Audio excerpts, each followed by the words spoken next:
Hey, Matt here with Seattle Chinese Times e-gamers. I'm sitting down, or standing with Grant and Dima. We're going to be checking out Never Alone.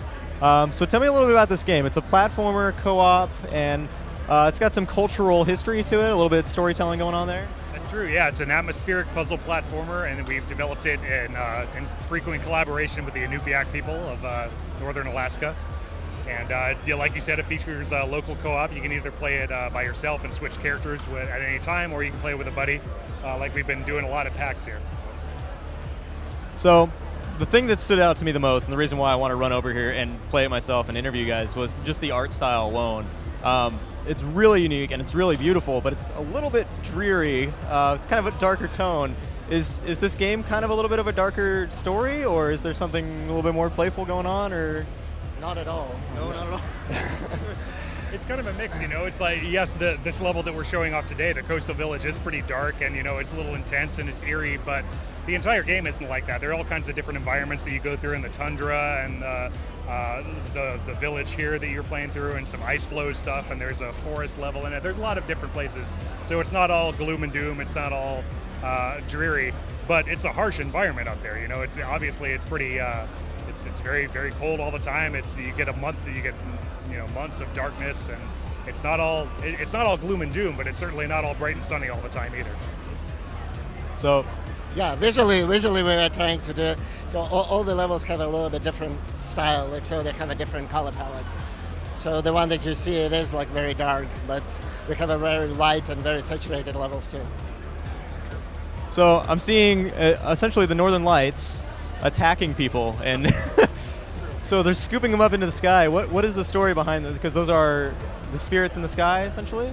Yeah, like the Northern Lights, one of the most amazing stories that we heard from the Inuit people that we've been collaborating with is the Northern Lights are not just something pretty in the sky for them. Like that's something that they believe that the Northern Lights contain the spirits of people who have died too young, and so if you wander out there at night without your hood up, or if you wander out too late, then those spirits will come down and play soccer with your head. They'll take your head away and they'll take it back to the sky and play soccer with it. So yeah, that's what these guys are going to do with you in theory. If they grab you up and take you up into the sky, that'll happen. So, and that's from their stories, and there's a lot of stuff in the game that's like that, where we have things like the Little People and Manslayer and things like that are based on stories that we've heard, and we've incorporated them into our game.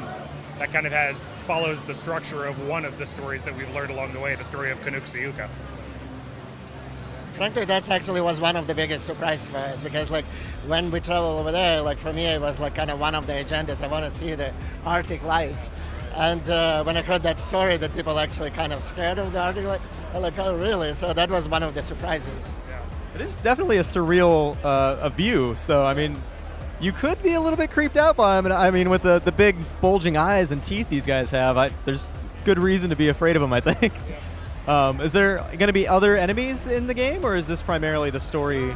So the main antagonist of the game is basically the eternal blizzard that Nuna and her village have been dealing with. And so it's been raging for a long time now, and it's worse than any blizzard they've ever seen. And it's affecting their way of life. It's limited. They can't hunt anymore, so they're slowly starving, and it's too cold. They can't go out and do anything. So that's basically the main antagonist. And then along the way, the Aurora people are another thing that they'll encounter. And then there's more traditional things like you'd expect in a game set in the Arctic. You might see a polar bear in our game, and but the wind and the snow are frequent enemies in this game. You always have to be dealing with that. Cool. And so there's no like HUD really or point system, and I didn't see any collectibles in the game, but there is some sort of a unlockable system going on where there's little video clips about some of the culture going on. Yeah, like you said, we don't have traditional collectibles like items or anything, but we do have what we call cultural insights along the way. And you'll encounter, when you get to the start of this level at the beginning, you'll unlock the cultural insight for King Island, which is the real world place that we based this level on. It's built on the side of a hill. It's built most of the village is built on stilts to stay away from the ice. So the cultural insight for that one, it features interviews with the people of Barrow and with the North Slope, talking about this island and like its history and stuff. And that's kind of what we have along the way. When you get the bola for the first time, we have one about the bola. We have one about Scrimshaw, which you can kind of see in some of these other places like that's one of the ways that we're telling the story, is this kind of scrimshaw stylized thing. So we've got about 24 of them all over the game. And those are our collectibles, but they're also, offer more information for people who are interested in it. It's a lot of them are actually about dancing, about traditions, about their values. So they explain who they are, how they live. So that's very partially one big part of this thing. It's educational too. So you hopefully after playing this game you will know way more about these people. Yeah. Awesome. So some cultural, historical lessons going on in our very nice, beautiful, tight platformer game. Awesome. So when can we expect this game and on what platforms? It's coming out November 4th. We're releasing on PC, on Xbox One, and PlayStation 4.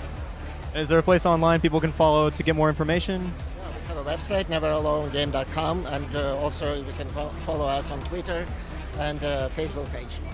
All right. Thank you very much, guys. Yeah, thank you. It's awesome talking to you guys. Thank you. Yeah. If you guys want more PAX coverage, follow us on Twitter at Seattle eGamers, and for more news and reviews and everything else we got, go to www.seattlechinesedimes.com.